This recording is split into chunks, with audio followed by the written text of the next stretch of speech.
What is even worse than that is that those parents who have chosen not to send their children to public school for principled reasons will still encourage their children to go to college.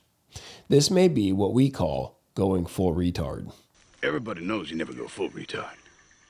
But why in the world would anyone do this, let alone any Christian parent?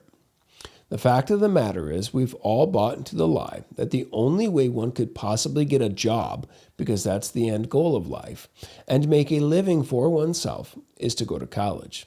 Without that, you would be cursing yourself and your children to a life of flipping burgers. If you're a good parent, you have to tell your kids to go to college. Even better, as soon as they are born, you should start saving money to that end.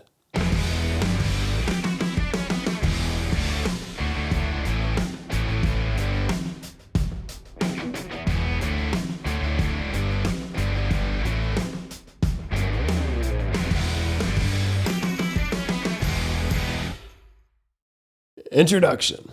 There are certain givens in our culture, indubitable truths that you can bank on as being certainly certain, so much so that they are just presupposed in our way of life. That is, they are so foundational to our thinking and doing, so obvious to any right-thinking person, that obviously being so obvious that we don't need to give justification for their obvious nature. Obviously.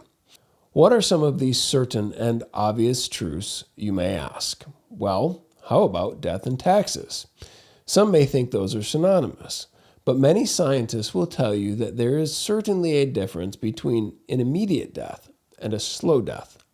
However, there are also a couple more certainly certains, indubitable truths that we live by, the fruit of which is so gloriously glorious that challenging them in any way is tantamount to apostasy. Somewhat like asking if Epstein really killed himself, or if Joe Biden is really the most popular president ever elected. What are said truths, you may ask? The first is that without government education, we would all be a bunch of butt-scratching Neanderthals, and the church would have no place to do evangelism. And second, that without a college education, we would barely be able to survive, being destined to eke out a meager existence by being a slave in a coal mine in Pennsylvania. However, as we ponder and dare to question these bedrock truths of ours, it might do us some good to remember that we live in clown world after all, where up is down and down is up, where left is right and right is left, where chicks are dudes and dudes are chicks. So then, the vulgar incongruities that we see right in front of our face, like we accidentally stumbled upon a local story time with Madam Peter, should cause us to question things, like all the way down and all the way through. One major question that most sensible people should ask themselves first is, how did this happen? How did we get to this point? These are very important questions to ask because they get beyond the problems and seek to know the cause or causes of said problems. For example, removing all of the homo and tranny crap and race-baiting commie crap out of the government schools isn't bad. However, it begs the question as to why you would continue to send your children to a place that thought these things were necessary for your child's development. Or, even worse, that you would spend hundreds of thousands of dollars to do so, or encourage your children to enslave themselves through debt to do so, all the while calling it higher education. This should lead many to ask what came first, the chicken or the egg, or rather, did our government schools, K through college, create Clown World, or did Clown World create the current state of education in our country? This is a good and necessary question because it is seeking causation. The implication being that if we fix or remove one, it will have a corresponding effect on the other. Let me try and put this into perspective. If we look at the state of the church today and can easily conclude that the church is a hot mess across the board, we can and should ask ourselves, is there a common variable? Despite all of the denominational and doctrinal differences across the board, is there anything they have in common? That is actually a very easy question to answer. 90% of evangelicals send their kids to government-run schools, with the vast majority of those parents encouraging their children to then go on to college. What is even worse than that is that those parents who have chosen not to send their children to public school for principled reasons will still encourage their children to go to college.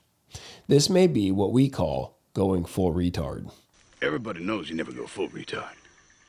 But why in the world would anyone do this, let alone any Christian parent?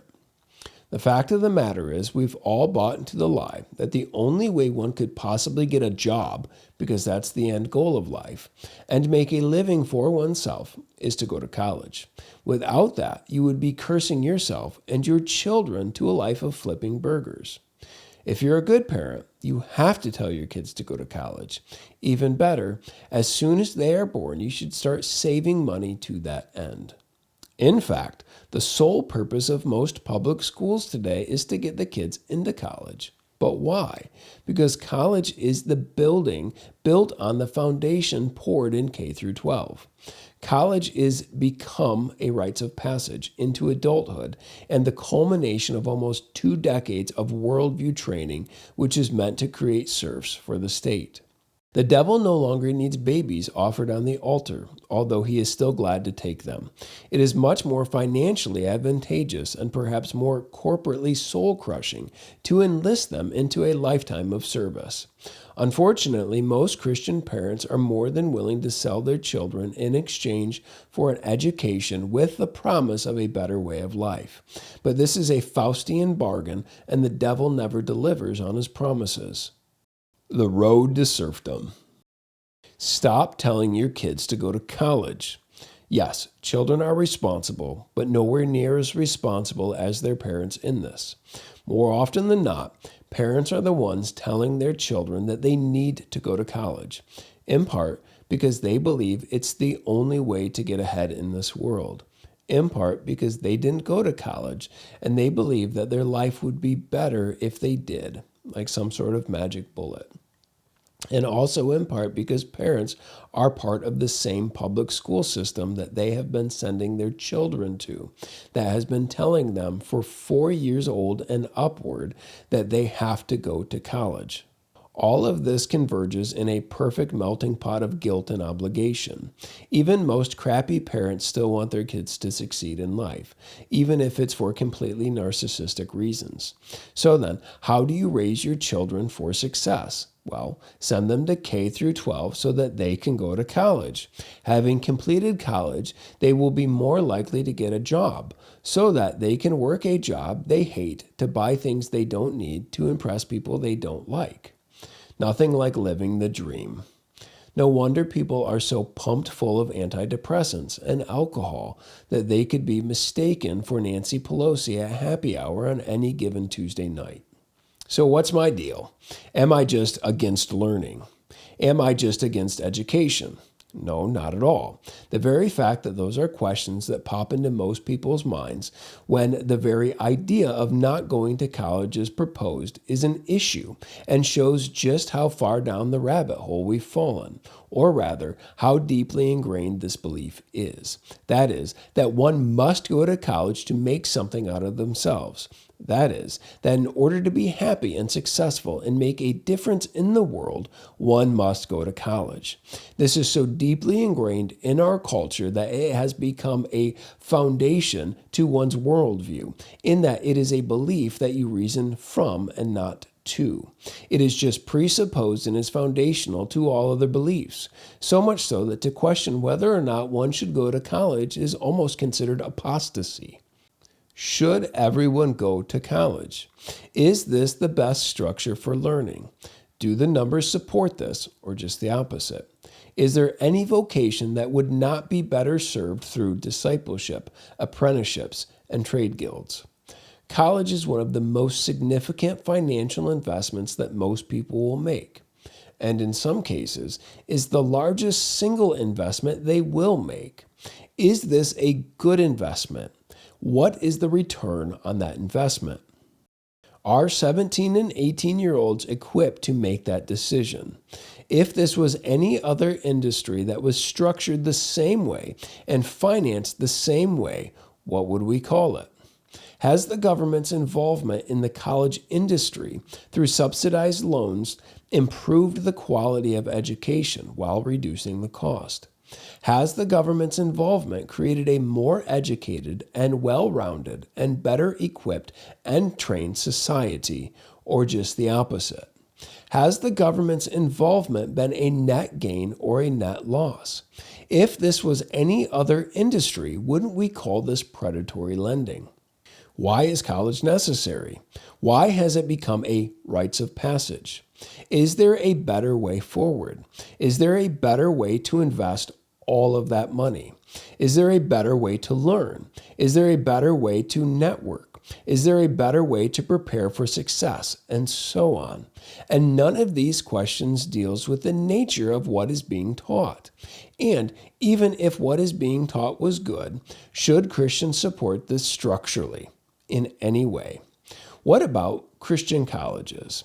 Most of them should be ashamed of themselves and should be burnt to the ground. But we'll come back to that. Let's return to the idea of return on investment and the nature of economic serfdom, because it's an important one and is a nerve that fires off in a multitude of directions. Hypothetically speaking, if I were to come to you and tell you that I have some magic snake oil to sell you, that when applied daily to your skin would all but guarantee that you would be more successful in life than if you were to go without it. Although this snake oil was very expensive, you should see it as an investment in yourself, and that when one considers the possibility of future successes, said snake oil would actually pay for itself. It's completely understandable if you cannot pay cash for the snake oil. After all, it's very expensive. But given that I am such a kind-hearted and generous soul, and because I want to make the world a better place, and because I want you to succeed so badly, I am willing to lend you the money, with interest, of course, for the snake oil. Let's say that after buying said snake oil, you return to me 10 years later, disgruntled, demoralized, and a little jaded. You truly believed in the snake oil and have religiously applied 1 drop a day for the last 10 years, and yet you are not happy and have not achieved the level of success that you thought it would grant you. Not only that, but you have been paying off this investment for 10 years now and still owe $70,000. I assured you that you made the right decision and that the snake oil works when applied, telling you that, in fact, the snake oil has worked and is working and was a good investment because you have to consider how much worse your life would be if you had never bought the snake oil to begin with. Seeing this impeccable logic and knowing yourself to be an amazing person that is not easily duped or taken advantage of, you conclude that the snake oil was really a good investment. You then encourage your children to make the same investment to set them up for success as well, which is further affirmation that you made the right decision. Makes complete sense, right? Who stands to benefit most from this? Well, who sold the product and subsidized the loan? Who benefits most from your indebtedness? Is it possible to even determine whether or not the product worked? How would you know? You would have to compare your life to 10 years without it. What standard of measurement would you use? Kind of like injecting people with an experimental vaccine. Can you imagine how much faster people would have died had they not taken it? It's a perfect scheme. Most should be able to notice how painfully obvious my little allegory is, but then conclude that it certainly does not apply regarding college, which just goes to show you how foundational this belief really is. We're from the government, and we're here to help. Some may say I'm exaggerating to the extreme. Okay, maybe. The government has been in the college industry for some time now through the subsidizing of loans and other tax benefits given to educational institutions. The government has been pumping money into this industry while at the same time using K through 12 to market that industry. So much so that college has basically become a pay-to-play in the game of life. The cost of college tuition has risen exponentially faster than the cost of energy, housing, and healthcare. The cost of college tuition has risen 400% from 1990 to today. Has there been at least an equal corresponding increase in average incomes and or standard of living? Nope. If I told you that you should finance the purchase of $1 million home because it was such a good investment that you would be able to sell it for $500,000 in 10 years, you would say, no, thank you, perhaps with a few other words sprinkled in here and there. And yet, we are telling 18-year-old kids to sign on the dotted line every day without caution and without warning. Approximately 2 million-ish students will go to college this year. Of that 2 million, approximately 1.4 million will take out loans for all or part of that. In 2019, families borrowed more than $106 billion for college tuition. Right now, there are 45 million Americans sharing $1.6 trillion in student loan debt, with the average borrower having only paid off 34% of their debt after 12 years. If this were any other industry, it wouldn't be called predatory lending. It would be called serfdom. We're from the government, and we're here to help. Many are beginning to realize what a problem this is and what this much debt does to a people. The solution proposed by some is to have the government pay off all of the student loans. This is worse than getting a credit card to pay off a credit card. It is forcing your neighbor to get a credit card to pay off your credit card. But if everyone is in debt and everyone is a slave, then no one is, right? Let them eat cake. When most Christian parents think of sending their kids to college today, they have already inculcated all of the cultural presuppositions regarding the divine necessity of a college education. However, given that this is something that they must do, they find themselves caught on the horns of a dilemma. Do they send their kids to college, thus exposing them to a degree of debauchery that would make Nero blush? Or encourage them not to go to college, thus all but ensuring that they will be absolute failures in life and bring disrepute upon them and their family name? Whatever will these good Christians do? Before we answer this, I think we should see a correlation between the seemingly increased level of debauchery on most college campuses and the increased cost, which is to say that the environment of debauchery goes along with the environment of economic serfdom. This not only ensures a steady stream of consumers, it also keeps consumers from asking too many questions while consuming. Let them eat cake. So what's the Christian solution? Because we already know that kids have to go to college. Well, enter the Christian college, which is exactly like the secular college minus the amount of debauchery, which parents, of course, will have to pay a premium for. We are doing the exact same thing to our kids that the world is doing, and in many respects riddling them with even more debt and enslaving them to the same government. However, when we do it, it's justified because we call it Christian. These institutions know exactly what they are doing, but can justify it to themselves because they have bought into all of the same lies, and so have their parents. As a pastor, I have been able to talk with several college students over the years. I ask all of them what they want to do, and if they think college is the best way to get them there. I ask them how much it costs, and whether or not they think that's a good investment.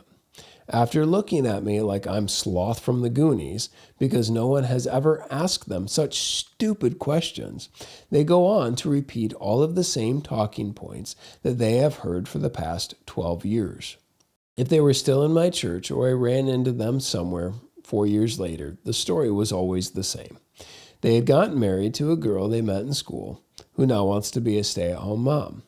And they are working a job, sometimes two, that is outside the field that their degree is in, unless it's business administration, which includes everything. They're usually scraping to get by because before they could even get started in life, they both brought a massive amount of student loan debt into their marriage. What about all of those people that told them that they had to do this in order to get ahead?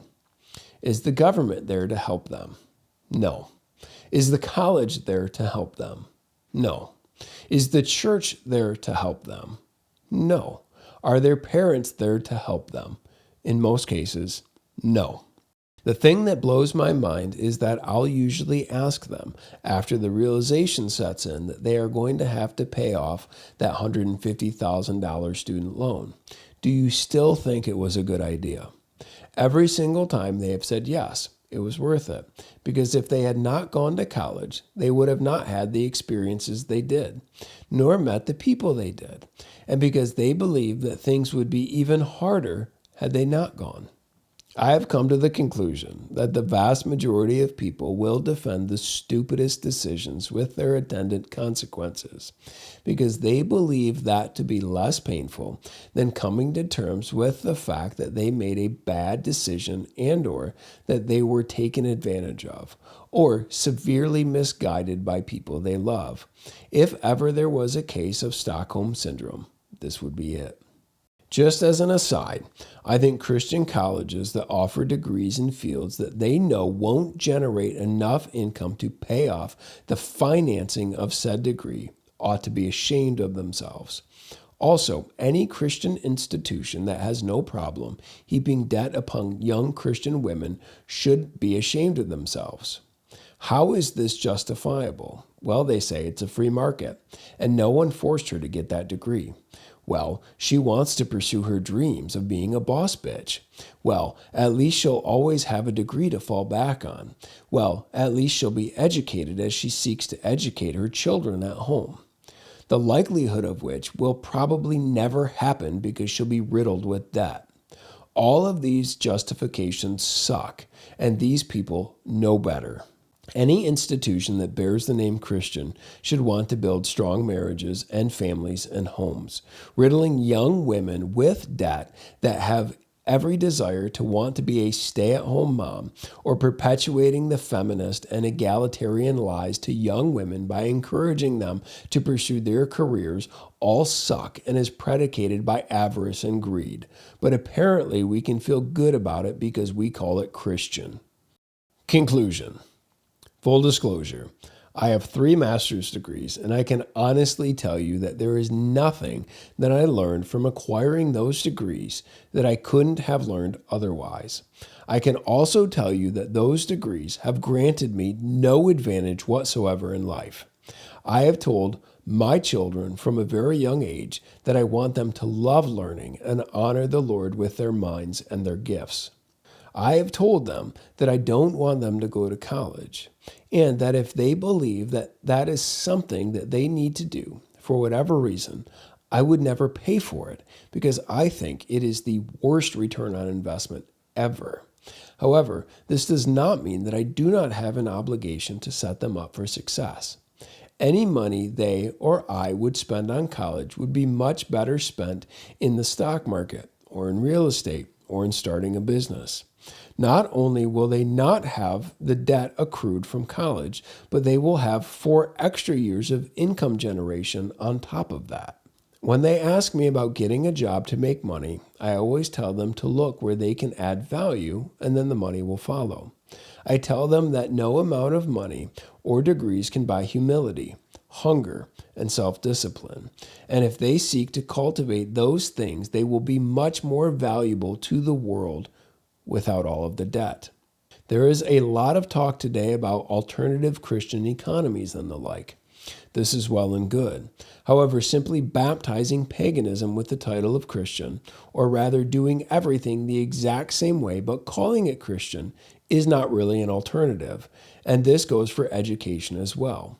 Not only that, but it should probably be obvious to all, so let me say it, but trying to start an alternative economy by riddling it with debt is probably not the best way to start. until we learn to think differently about things and ask ourselves some basic questions. You know, the kind of questions that honest, inquisitive children ask before it's removed from them in public schools.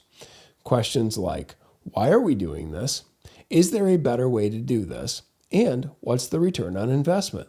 Okay, kids might not ask that last one, but they most certainly think in terms of incentives and rewards.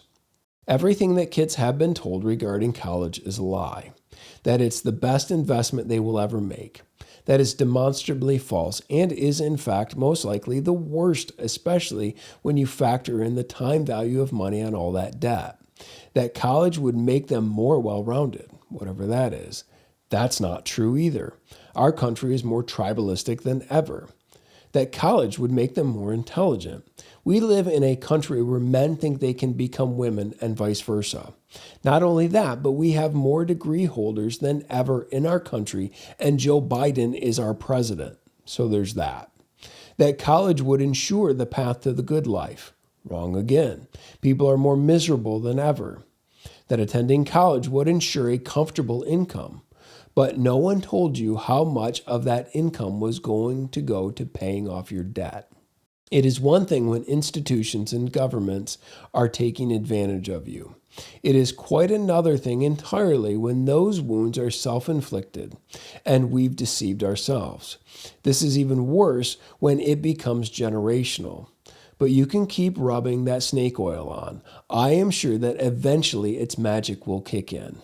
But as for me and my house, you know the thing. If you like this video, make sure to subscribe to our channel and follow us on social media and all the places.